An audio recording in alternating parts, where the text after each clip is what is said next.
Good morning.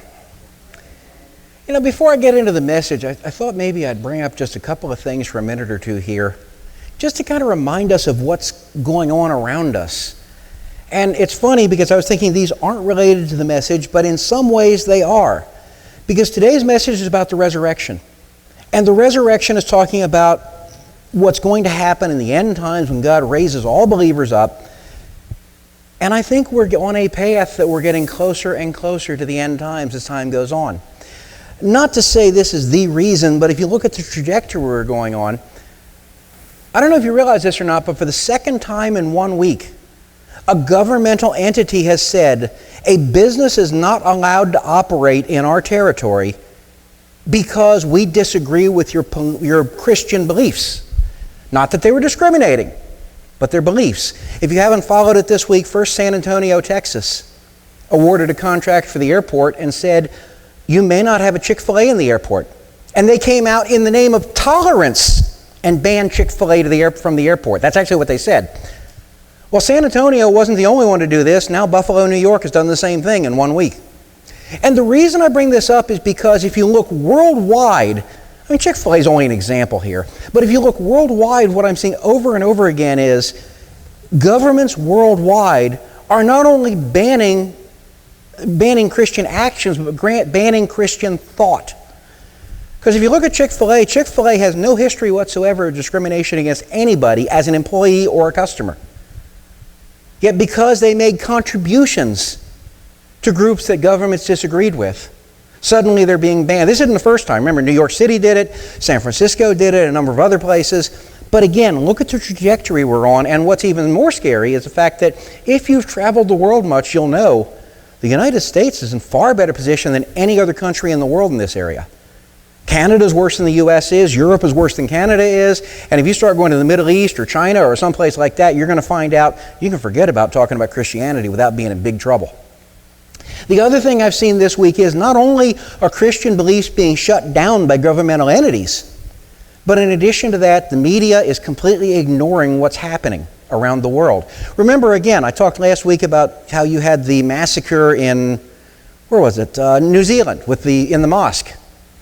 Well, did you hear about the 4 churches in Nigeria that were burned to the ground this week? Or the 30 or 40 Christians that were murdered because they said they were Christians this week in Nigeria? No. It's happening every single week. And the media doesn't even bother covering it because it wasn't some protected group. And what I'm seeing is, again, not that any one of these things means it's the end times, but there is a seriousness to our message that just gets more and more serious every day as we get closer and closer to the end. Now, I don't know if the end is in 12 minutes, 12 years, or 1,200 years, but we're getting closer every day. Now let's get into the text here in 1 Corinthians 15. It's funny, this week, as I talk about the global issues, there's also been a local thing that's been happening with my company. Caleb is going around and installing some new wireless networks. And these things are beautiful. He's gone over to some of the country clubs we take care of. And we're replacing 10-year-old technology. And basically, instead of being able to, each access point, instead of being able to handle, 5 or 10 users, they can handle 500 users per access point.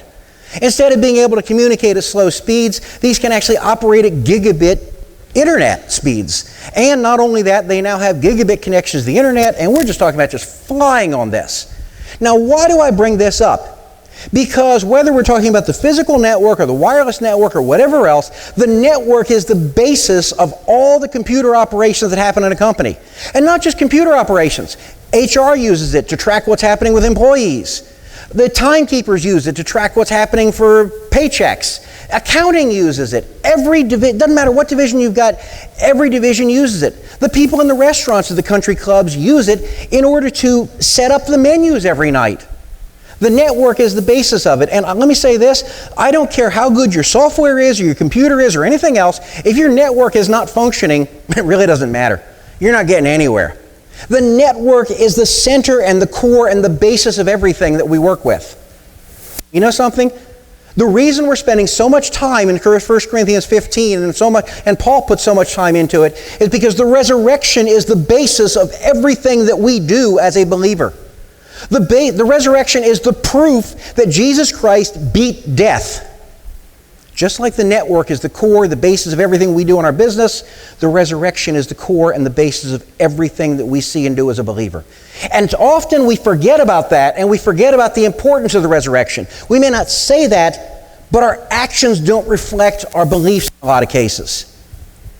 And if we concentrate on the resurrection, it will help us to maintain a holy life and to strengthen the relationship that we have with God. Now let's actually look at 1 Corinthians chapter 15, verses 33 and 34. Start with 33. Do not be deceived. Bad company corrupts good morals. Well, the first thing we've got to see is, what is the context of this?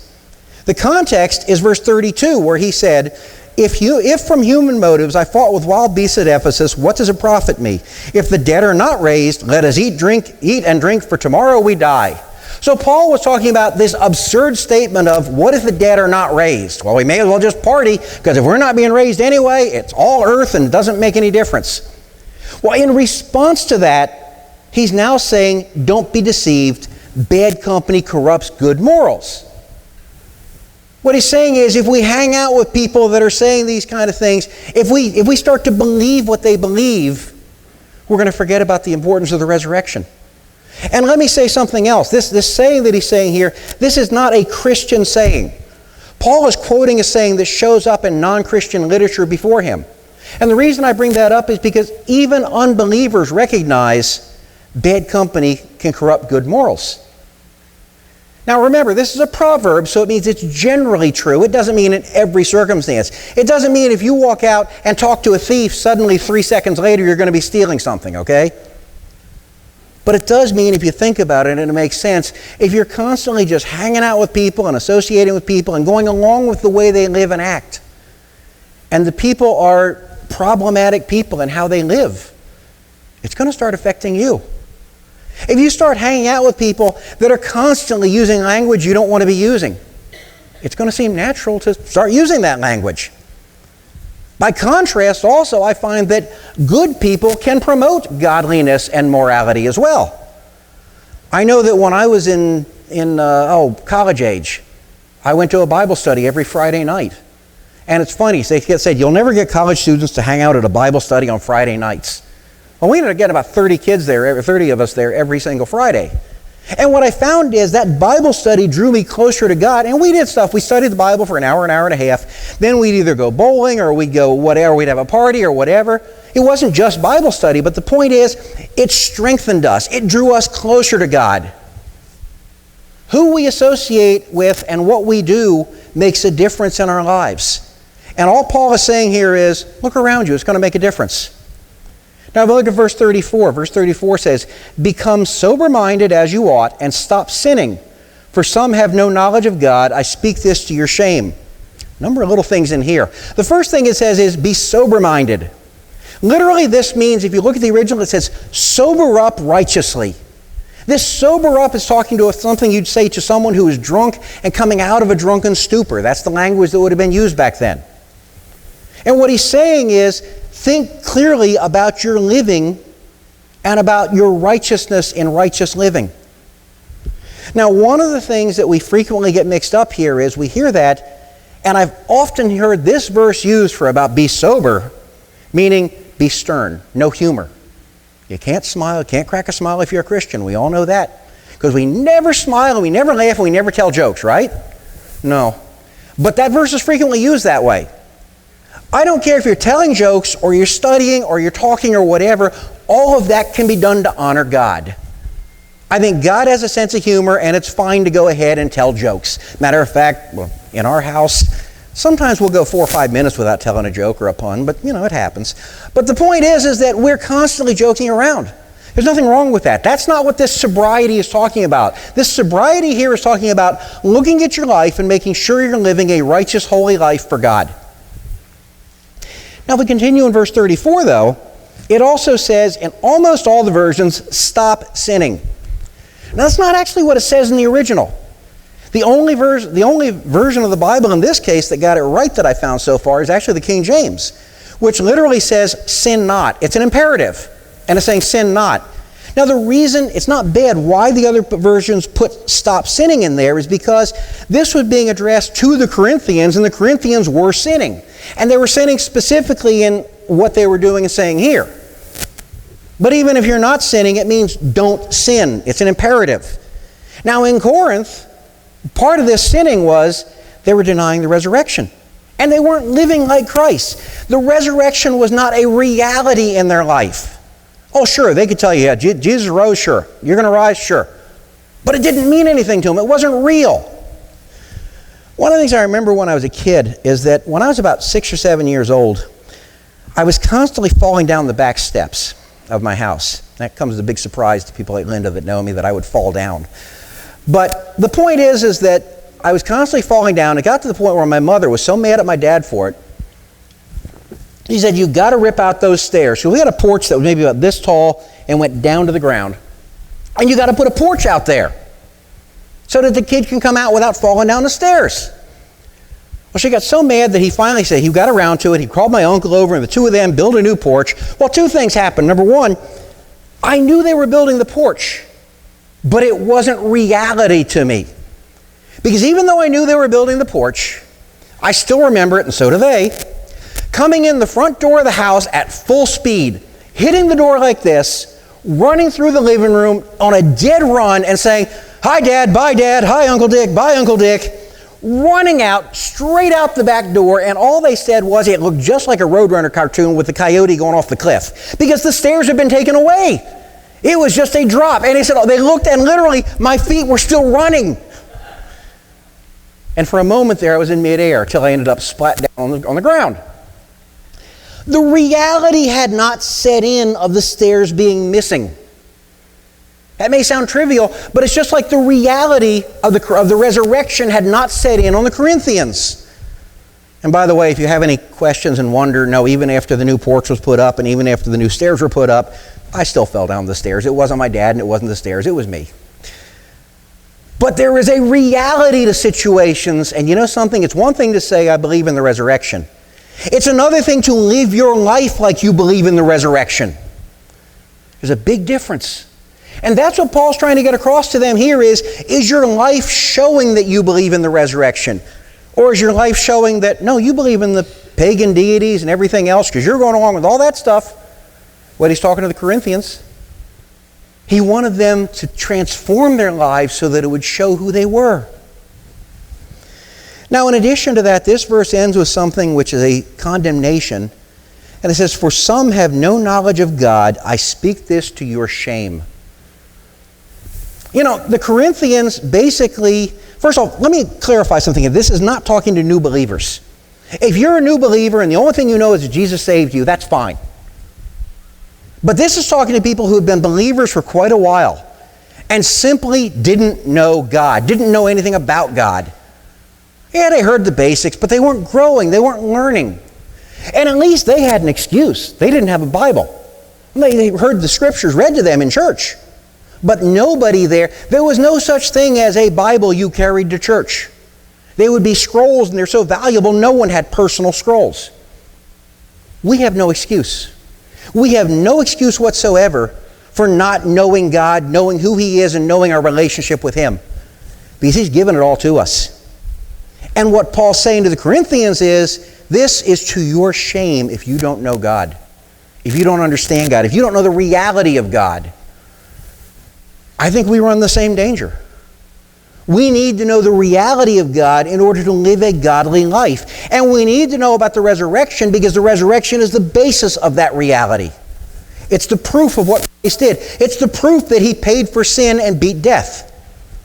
If you want to avoid sin, I hear people all the time talking about, I want to live a holy life, I want to please God, I want to avoid sin. You want to avoid sin? Follow God. You want to avoid sin? Get to know God. You want to avoid sin? Strengthen your relationship with God. That's where it starts. It doesn't start with saying, no, I'm not going to do this. It starts with, yes, I'm going to do this. It starts with, yes, I'm going to love God, and I'm going to grow with God, and I'm going to learn about who God is and what He really says. People are constantly trying to find the will of God without looking about anything about God. And all they're really doing is looking for approval for their emotions. The will of God is in this book. It may not give you every detail of what you want to do, what you need to do, but the basics of it are there. And often we forget about that. Now, if we continue reading in verse 35, it says, "But someone will say, 'How are the dead raised, and with what kind of body do they come?'" Now, this is something which is a little hard to understand unless you know the background here. They're not actually talking about all the mechanisms of being raised here, and that's why Paul's going to go into the different types of bodies here. What they're really saying is, okay, do you mean that the bodies after they die are going to be reanimated? Kind of a Walking Dead type thing, okay? That's what they're actually asking. They're not asking about the mechanisms of resurrection yet. What they're saying is, okay, resurrection, you bury them, you plant them, and then, they get up and walk away. And Paul's saying, that's not the way it's working here. There's a spiritual body and a physical body. And he's so adamant about it, he starts verse 36 with, "You fool, that which you sow does not come to life unless it dies." And so here he's addressing specifically. I think this, when you see this, "you fool," you realize this isn't asking what's the order of resurrection or something like that. That's why he's talking about people that think that resurrection is just going to be get back up and walk away just the way you are. You know what the problem is with that? If I die and they put me in the grave, and a couple years later I get up and walk away, even if my body's back in the same condition it was, I still have a corruptible body. I still have a sin nature. I have all that kind of things that a glorified body doesn't have. Matter of fact, if you look, you know something? Christ was not the first person to be raised from the dead. What about Lazarus? What about Elijah, who raised the kid from, was it Elijah or Elijah? I think it was Elijah who raised the kid from the dead. You go back and find other resurrections. But here's the difference. Every one of those people that were resurrected died again because they did not have a glorified body. It was a temporary resurrection. The resurrection we're talking about here is not temporary. It's full, complete resurrection with a glorified body. And the point we're seeing here is, if you are resurrected in that body, nothing's happened, nothing changed. And not only that, it says, "That which you sow does not come to life unless it dies." Now that's common sense if you think about it. I mean, until you have a seed, you don't get a tree. I mean, has anybody ever gone out and planted, not transplanted a tree, but planted a tree in order to get a tree? No, you plant a seed. Same thing with a vegetable. You start with a tomato seed. Now again, like I said, we go out and we buy little tomatoes. That's not really growing it from seed. That's taking something that's already growing and moving it over, okay? When you grow things, you grow it from seeds. And to get seeds, something has to die. That's where seeds come from. But the point here is, the old plant does not rise from the dead. You don't plant a plant and then the plant comes up. It's just like bodies. You don't plant the bodies and then the bodies come back up. That's not the way it works. Instead, a new body comes up, a new spiritual body. Now, we'll talk about what that is a little bit in a few minutes, but it's a new spiritual body. If we look in verse 37, it says, "And that which you sow, you do not sow the body which is to be, but a bare grain, perhaps of wheat or something else." Really talking about what I've been talking about here. You don't plant all the wheat in the ground, you plant the seeds of the wheat. You don't plant the bodies. Well, we do plant the bodies, but they're not coming back the way they were. We're just planting to bury them and get them out of the way.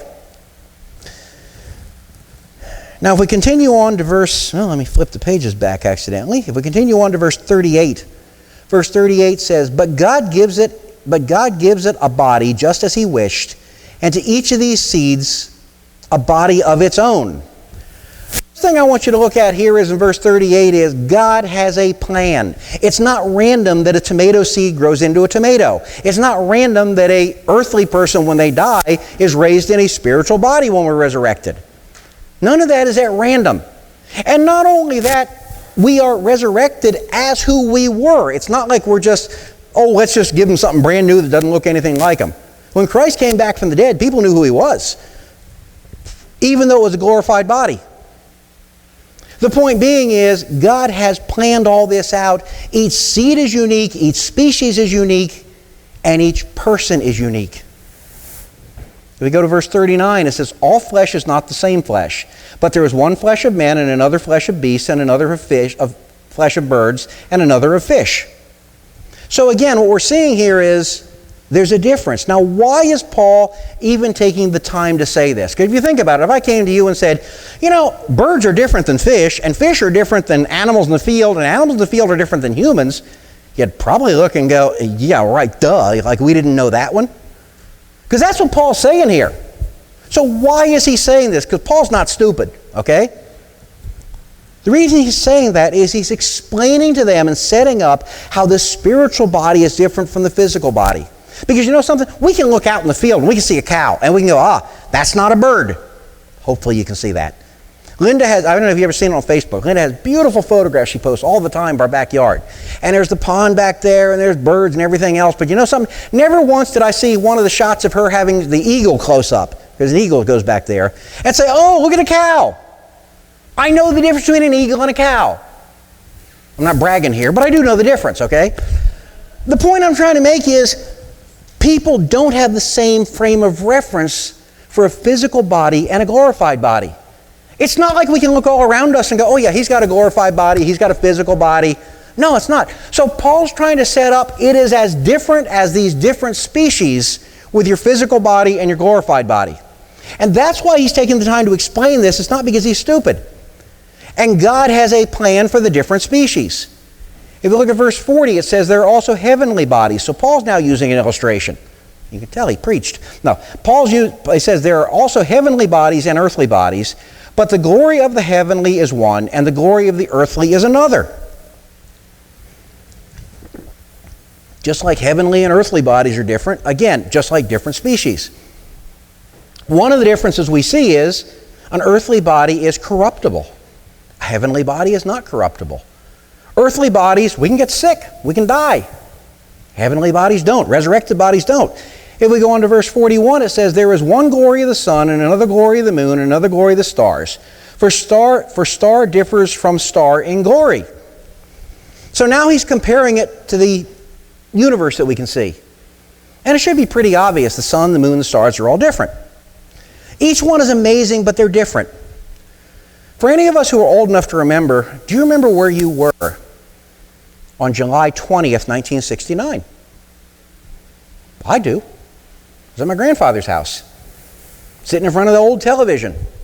It was a big day. It was my dad's 32nd birthday. Now, you guys may not have known that, because there's something else that also happened that day. That day was the day that Neil Armstrong stepped on the moon. And if you remember it, it was called a moon landing. It wasn't called a sun landing. And the reason is because before he even got a chance to step out, if he had tried to go to the sun, he would have been incinerated. Now that may sound simple to you, but you know something? There is a difference between the moon, the sun, and the stars. And Paul's pointing that out here. They're not the same. Just like these different species that have been created, these different bodies that have been created. The sun is not the moon is not the sun. You obviously can't interchange them. And not only that, but if you look at stars, each star is unique. It's funny, if you have a telescope and you look at them, you're not going to see everything. But even looking through a telescope, we've done that, and you can really see the differences between different stars. And obviously, as you get closer, you'd see even more. So again, Paul's pointing out that these differences aren't just about the physical and spiritual body. They carry out all through nature. They carry out through heavenly bodies. They carry out through species. And this is just, it's obvious, and we should know this. It's all part of God's plan. If you look at verse 42 says, so also is the resurrection of the dead. So there he brings it back to comparison. It is sown a perishable body, it is raised an imperishable body. Now we talked about that already, but the perishable body is a body that can die, a body that can suffer corruption. A natural body dies. Once we're raised, we will never corrupt. We're not going to get sick anymore. We're not going to die. If we look at verse 43, he continues on. It is sown in dishonor, it is raised in glory. It is sown in weakness, it's raised in power. Now the dishonor and the honor, I wouldn't be 100% sure of what this is saying, but what I actually believe this is saying here is we are sown with a sin nature. The moment we're conceived, the moment we're born, we have a sin nature in our physical body. So that's the dishonor. The honor is that we're going to be raised without a sin nature. We are going to be truly able to have a complete relationship and fellowship with God with no sin standing between us forever.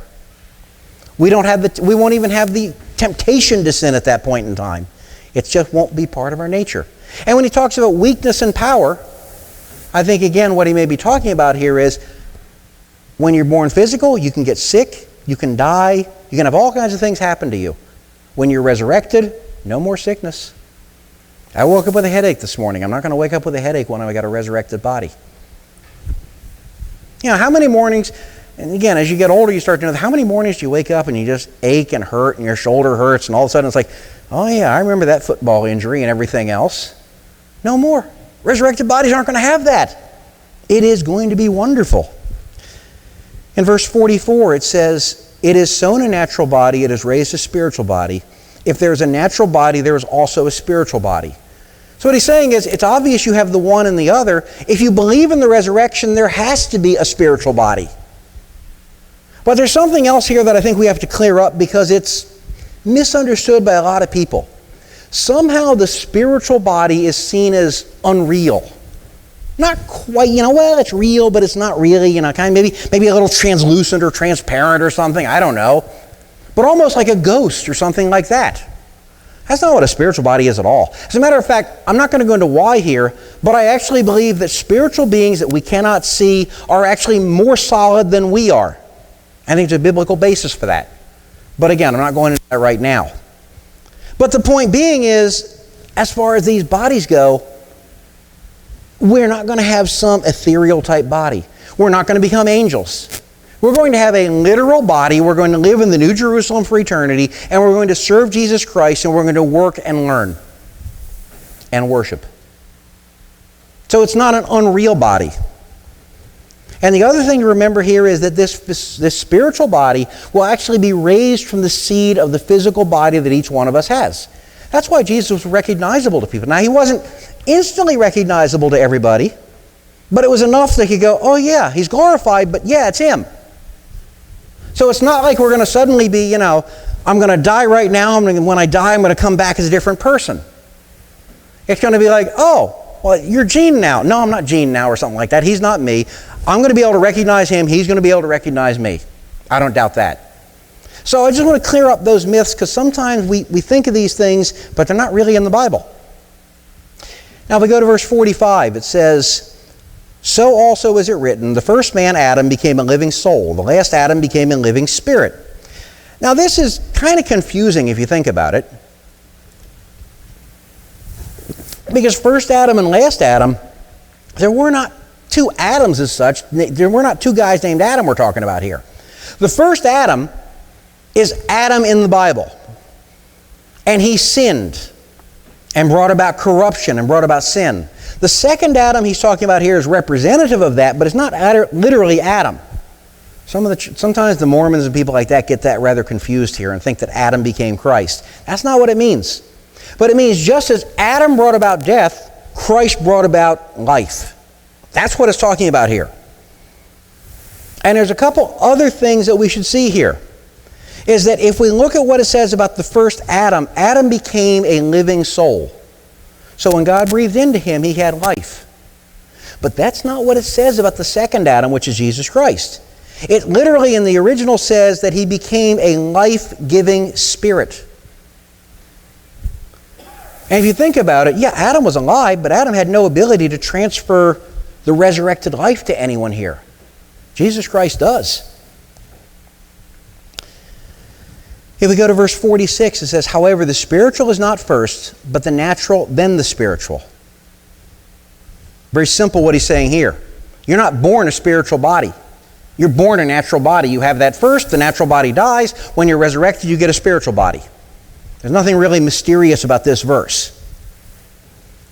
Not only that, if you think about it, it makes sense for another reason. He's talking about Adam in the verse before. You don't need a glorified resurrected body if you've never sinned and have no sin nature because you'd already have a glorified resurrected body. Well, a glorified body you wouldn't even resurrect. We need a glorified resurrection because we are sinful and have inglorious bodies. Some of us a little more inglorious than others, but anyway, the point is we do not have a glorified body yet.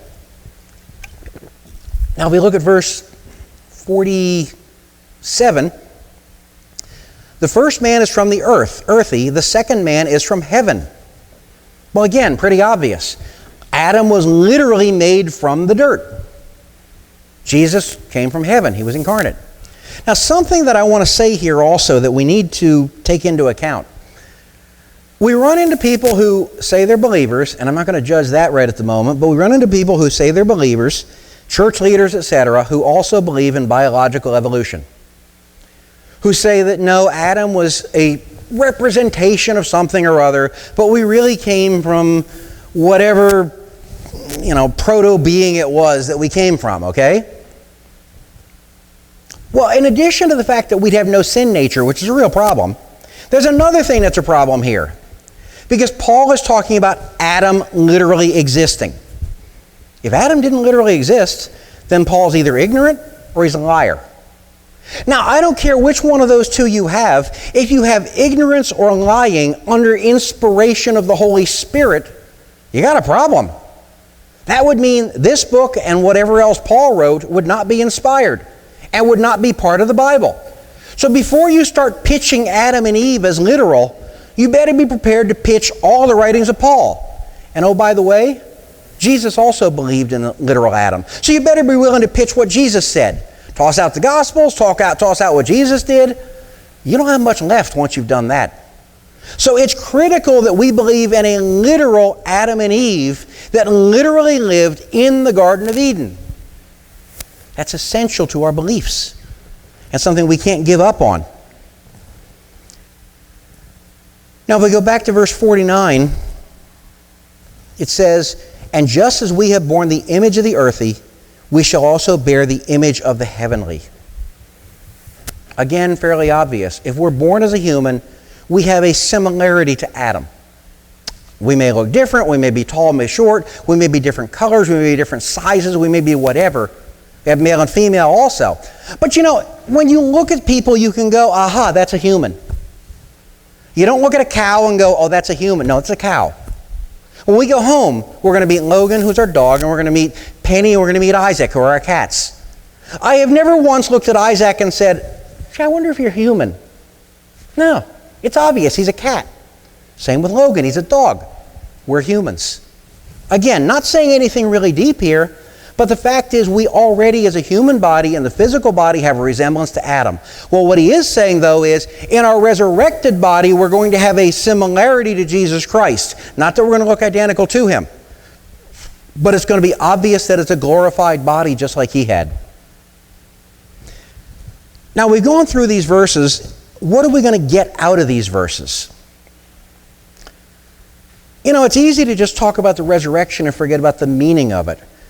Paul took, it wasn't divided by verses then, but took well over 50 verses, 58 verses, just to talk about the resurrection here. Because as we said, it's the basis of everything we believe in. And the resurrection is the basis for living a holy life. And if we go back to verses 33 and 34, we see that Paul was concerned about us not sinning. Not just with who we hang out with, but don't sin. It was an imperative. He's saying, watch your company, because you tend to act the same way. Watch who your friends are, because your language is liable to turn the same way. Watch your circumstances. When I was in high school, 10th grade, I worked at the Seabrook Tasty Freeze, if any of you guys remember that. Worked there for about 4 months.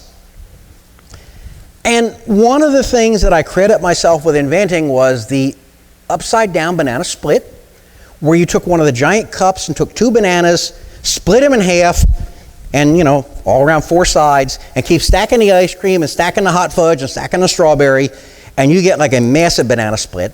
And the other thing which I credit myself with inventing was forget about the double burgers and double things like that. I had the quad burger. 4 hamburgers and a bun. That was dinner, along with the upside-down banana split. What I also picked up was not only how to make quad burgers and upside-down banana splits, but I also picked up about 25 pounds in 4 months. It was, came off eventually, but it was not my finest hour, let's put it that way. And the reason I bring this up is because our circumstances affect us. If we keep putting ourselves ourselves into circumstances that are not honoring to God, we're going to have trouble honoring God.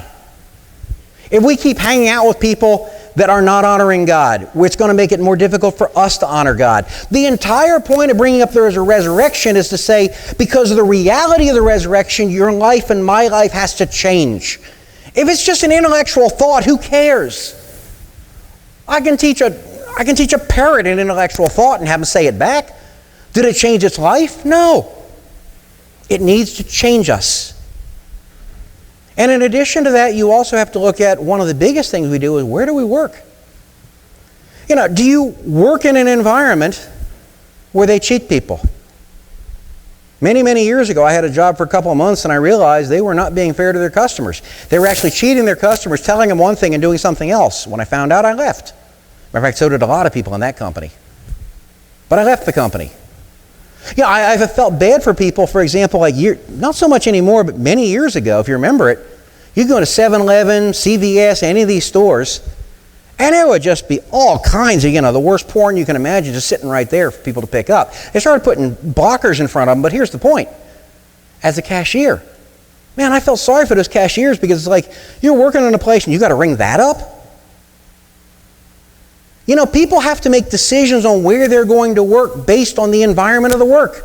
There are some places that you may not be able to work. I'll say there are some places I know we cannot work. And that's something we have to take into account here. That has a big impact on our life. Is the resurrection so real that you're willing to say, I'm going to change my job because of it? Yeah, it's funny. I just thought about this. My brother-in-law, Dale Albertson, him and his wife are going to be a missionary in Spain by December, I think it is. And the point is, when he became a Christian at 40 years old, it was a miraculous conversion. Prior to that, he was a great used car salesman. You know what he told me? He had to stop selling used cars after he became a Christian. He couldn't sell them anymore. Because he couldn't say all the things that he used to say that all the used car dealers say. He couldn't make a living at it anymore because he had to be honest. And he left. He's glad he left. We have to be willing to look at every aspect of our lives, our work, our friends, etc. Now, one of the questions you might ask about this is, well, wait a second. So we have to separate from the people, separate from the work, etc. How are we going to evangelize people that we don't even know? Well, that's a good question. I'm not saying we leave the world. I'm not saying we don't have Christian friends, okay? The guideline that I would give you is, are you participating in their sin?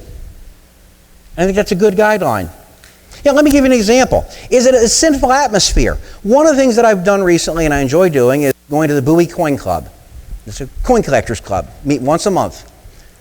Not that it's the main reason I go there, but when I'm there I get a chance to share the gospel with people that haven't heard the gospel or are not believers. Become friends with some of them, okay? Nothing wrong with that because the coin club is not promoting immorality.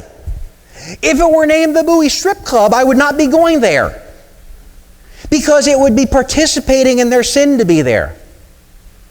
But the Bowie Coin Club, it's neither moral nor immoral, and it's fine. If you enjoy collecting coins, show up and have a good time. So I'm not saying we have to cut off all of our associations. We don't want to do that. We've got to be able to evangelize and teach people and show people about Christ. But what I am saying is if they're dragging you down and pulling you into their circumstances and pulling you into sin, that's the time to step back and say, wait, I got to cut this off. I have to say the resurrection is so real in my life that I'm going to go away from something I like because the resurrection is so real I'm going to change. That's what Paul's trying to tell the Corinthians, and that's what we need to look at. Every aspect of our life. Does it show that we believe in the resurrection or not? And it doesn't mean you can't do it doesn't mean that 24/7 you've got to be preaching resurrection to people, okay? But it does mean you can't be living an unholy life. You can't be turning against God, and you've got to decide what's honoring to God, what's not.